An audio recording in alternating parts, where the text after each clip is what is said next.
C'est un fan de mountain bike qui m'a contacté. Il m'a dit Christian, allez, viens m'aider pour monter ma chaîne YouTube, tu as de l'expérience.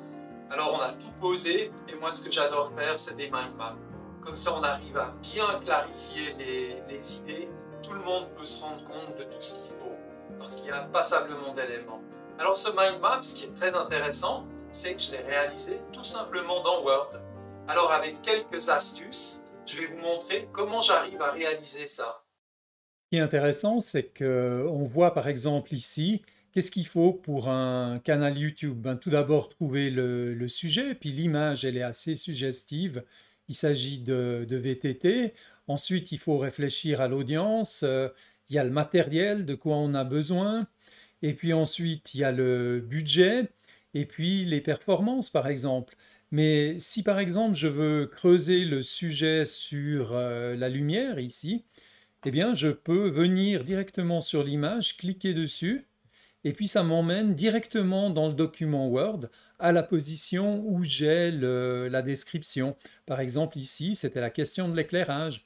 Une fois que je me suis renseigné, eh bien, je peux de nouveau ici monter en retour et puis remonter sur le mind map. Alors c'est ça que je vais regarder avec vous, comment on le fait. Je suis dans Word, dans la partie mise en page, et la première chose que je veux faire, c'est travailler avec la page dans son orientation horizontale. Donc je choisis le mode paysage ici, et on retrouve ça. Maintenant, ce que l'on sait peut-être pas, c'est qu'en double-cliquant dans n'importe où dans la page Word, eh bien, on peut commencer à écrire. On n'a pas besoin de suivre les lignes. Alors, j'écris YouTube Channel. Et puis, ce que j'ai fait, vous l'avez certainement déjà compris. Ensuite, eh bien, j'ai passé le tout ici avec un fond rouge. J'ai repris cette partie et je l'ai passé en blanc gras. Donc on a déjà ici la partie centrale. Ensuite, ce que je fais, ben, j'ajoute des autres éléments, comme ici par exemple le double-clic, le sujet, l'audience.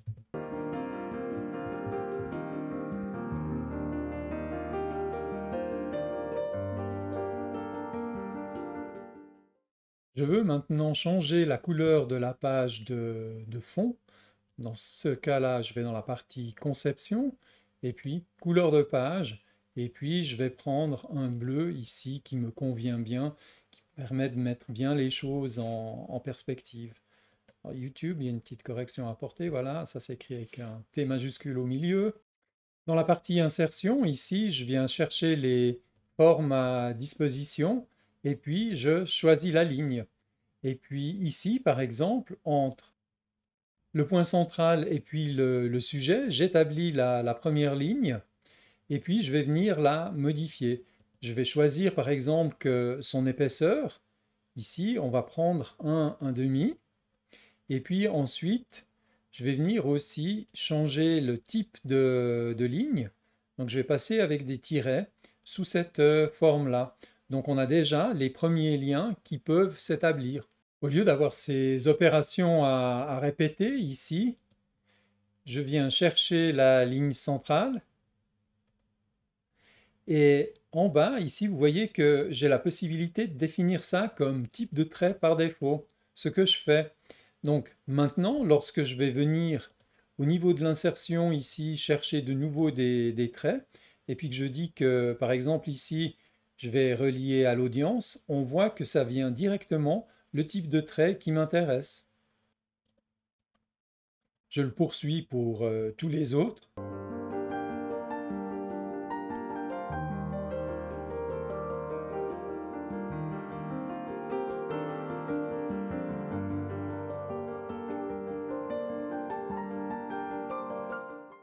Avec le placement des images, il y a certaines choses qui se sont déplacées. Donc il faut tout simplement rétablir les flèches aux bons endroits. Je vais encore ajouter quelques-uns des textes. Et je vais ajouter aussi les liens manquants. Et bien sûr, j'ajoute toujours ça au fur et à mesure des discussions.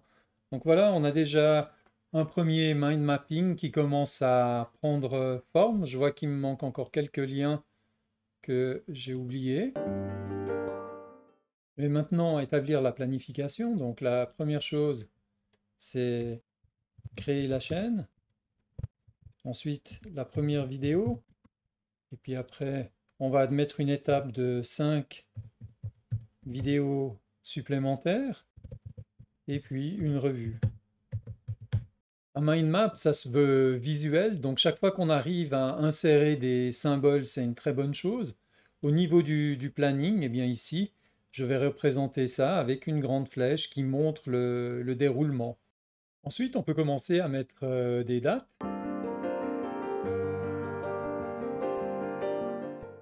Je vais passer maintenant à la partie du texte explicatif.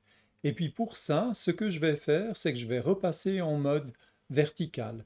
Et ce que je fais, c'est que je vais ajouter maintenant ce qu'on appelle un saut de section. Une fois que le saut de section est fait, ce que je fais, c'est que je viens sur la page et puis je lui change son orientation. Donc on a la page en mode paysage pour le mind map, et puis en dessous, on a pour la suite du texte, on est revenu en mode vertical. J'ai fait un copier-coller du texte et puis je vais le mettre là. Voilà, comme ça j'ai tout le texte qui est positionné. Donc c'est un texte avec un formatage de sujet. Pour établir les liens avec des parties du document, je viens par exemple ici sur l'image, bouton droite, et puis ici sur lien, insérer un lien, et puis je viens sélectionner des emplacements dans le document. Par exemple ici, le sujet. C'est tout simple à faire. Je dis OK. Je vais faire directement pareil pour l'audience avant de vous montrer le fonctionnement. Donc je viens sur l'audience, insérer un lien, et puis emplacement dans le document, audience, et puis je dis OK. Et maintenant, si je fais un contrôle-clic sur la partie sujet, on va voir ce qui se passe, et je viens directement ici en regard. Alors maintenant, ce qui nous intéresse ici, c'est que j'ai également le cheminement inverse. Je peux remonter à la map. Alors comment est-ce que j'ai fait ça? Et là, je suis allé chercher une icône qui pouvait représenter le mind map. Là, on a une icône par exemple d'un cerveau, pourquoi pas. Et puis, j'ai appuyé insérer. Alors bien sûr, elle vient en beaucoup plus grand. Ensuite, on la déplace et puis on la positionne. Maintenant, ce qu'il faut, c'est remonter dans la mind map et puis insérer un signet. Donc, je suis dans la partie insertion, lien. Je choisis un signet et puis je l'intitule mind map. Ajouter. Et maintenant, ici, je peux revenir sur mon icône, lui associer un lien. Et tout en bas, on trouve le signet mind map. Et je lui fais l'association. Maintenant, il ne nous reste plus qu'à vérifier si ça fonctionne. Alors, CTRL-clic, et hop, on est remonté. CTRL-clic, et on redescend. Et maintenant, ce qu'on peut faire, c'est tout simplement copier et positionner notre nouveau symbole pour remplacer celui que nous avions.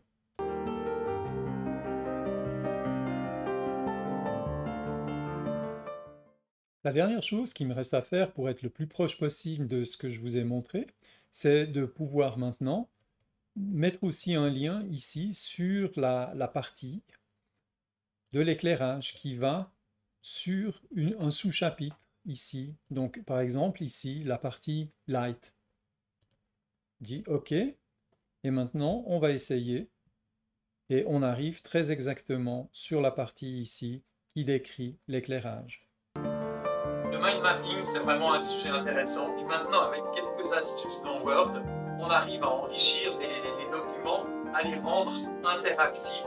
C'est vraiment quelque chose de très intéressant. Moi, je peux que vous encourager à faire du mind mapping.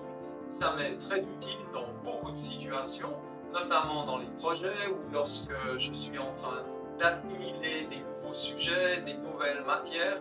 Beaucoup d'étudiants les utilisent. Et puis aussi la situation, par exemple, quand vous avez des conflits, c'est intéressant d'utiliser un grand tableau et puis de mettre tous les éléments qui nous passent par la tête pour visualiser et mieux comprendre. Donc encore une fois, je vous encourage à utiliser ces outils de mind mapping. Allez, c'était Christian de Vision 6D et je vous dis à tout bientôt. Ciao, ciao!